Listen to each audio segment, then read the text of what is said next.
Bonjour, alors aujourd'hui on va travailler avec une silhouette. Comment vectoriser une silhouette dans Illustrator à partir d'un fichier qui aurait été numérisé. Donc je vais aller dans Photoshop, je vais aller ouvrir mon document.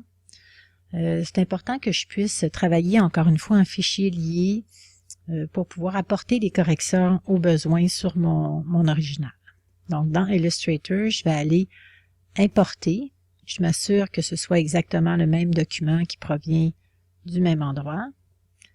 Et je vais venir placer mon document ici sur Illustrator. Donc, je suis bien en fichier lié. Je peux voir ici le X sur mon image. Puis, je peux voir aussi la référence dans la barre ici en haut.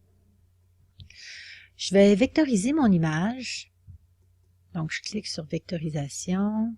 On m'avertit ici que ça peut être long. Évidemment, mon image est très grande, là. Donc, ça se peut que ça prenne un petit peu plus de temps. Et là, je vais venir, on voit que j'ai encore ici mon X là, qui m'assure que je suis en fichier lié. Malgré le fait que j'ai fait une vectorisation, je peux apporter des modifications à mon image et les modifications vont venir se mettre à jour parce que je suis en fichier lié. Donc, ce que je vais faire, c'est que je vais faire un zoom pour regarder s'il n'y aurait pas des modifications que je pourrais vouloir apporter sur le dessin lui-même. Donc, je me rends compte ici qu'il y a un espace qui est ouvert, que je vais devoir venir fermer. Je vérifie bien tous mes contours, m'assurer qu'il n'y a pas de fuite qui va permettre à la couleur, en fait, de fuir et de ne pas rester là, dans la zone sélectionnée. Donc, ça a l'air quand même pas mal au niveau du contour. Donc, il y a uniquement cette petite partie-là que je vais devoir venir fermer. Je retourne dans Photoshop.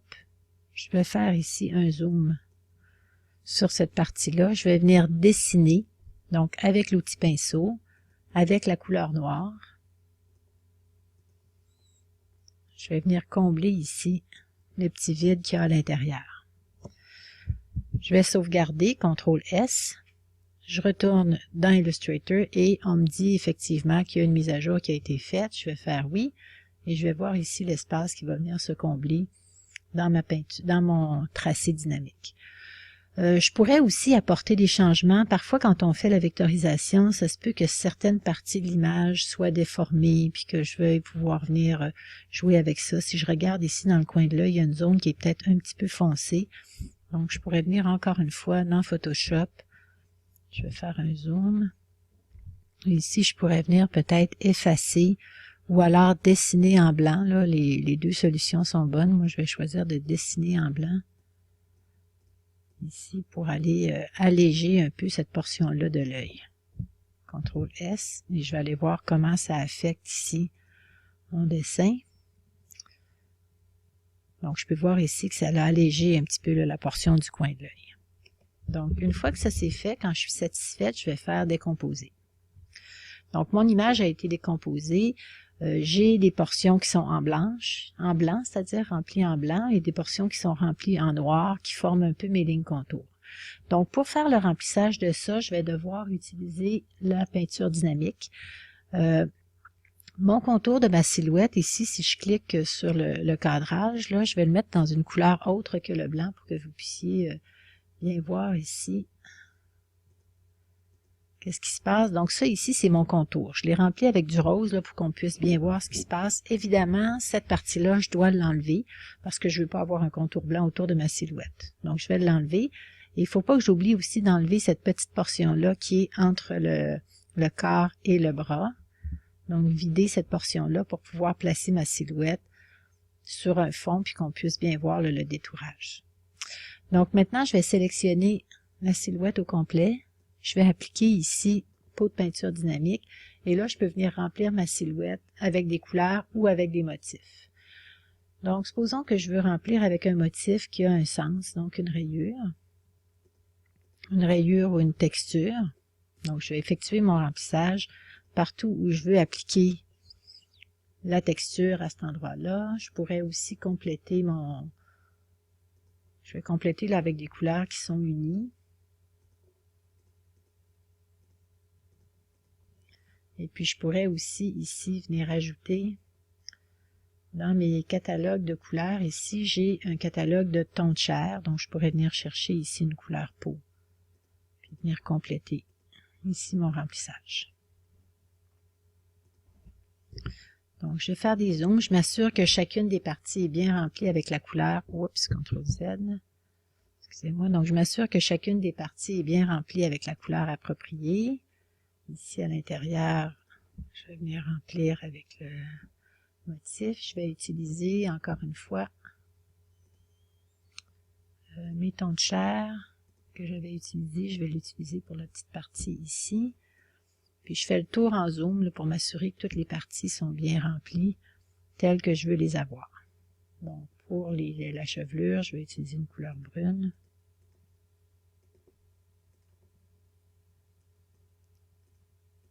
Ici à l'intérieur, je pourrais utiliser un brun un peu plus foncé. Et puis je vais prendre un ton un peu plus foncé encore une fois ici pour les yeux bleu plus foncé. Donc une fois que ma silhouette, une fois que c'est rempli avec la couleur, oups, c'est une petite partie que j'ai oubliée ici, ce que je vais faire, c'est que je vais décomposer pour pouvoir venir orienter ici mes motifs. Donc, décomposer. Et là, je pourrais venir remplir, pas remplir, mais orienter en utilisant toujours la technique rotation et accent grave pour pouvoir orienter ici les rayures dans le bon sens. Ce qui arrive ici, par contre, au niveau de la manche est en un morceau. Et là, je voudrais pouvoir séparer les deux morceaux pour avoir une orientation différente dans la portion du haut, dans la portion du bas. Donc, je vais être obligée de sectionner cette partie-là. J'aurais pu le faire au moment où je faisais mon remplissage avec peinture dynamique. J'aurais pu tracer une ligne transparente pour sectionner ces deux parties-là. Si j'ai oublié de le faire, je peux sélectionner uniquement le morceau remplissage ici, aucune ligne contour, et utiliser mon cutter pour venir couper à cet endroit-là. Donc la pièce est sélectionnée, j'utilise le cutter et ici j'ai maintenant deux parties distinctes que je peux orienter selon le droit fil de la manche pour la portion du haut et le droit fil pour la portion du bas qui correspond ici à la ligne de pliure. Donc, je vais sectionner ici, pas sectionner, mais orienter aussi légèrement au niveau de la manche. Donc, c'est très léger. Et le reste peut rester comme ça. Alors, voilà, ça n'a pas été plus long que ça.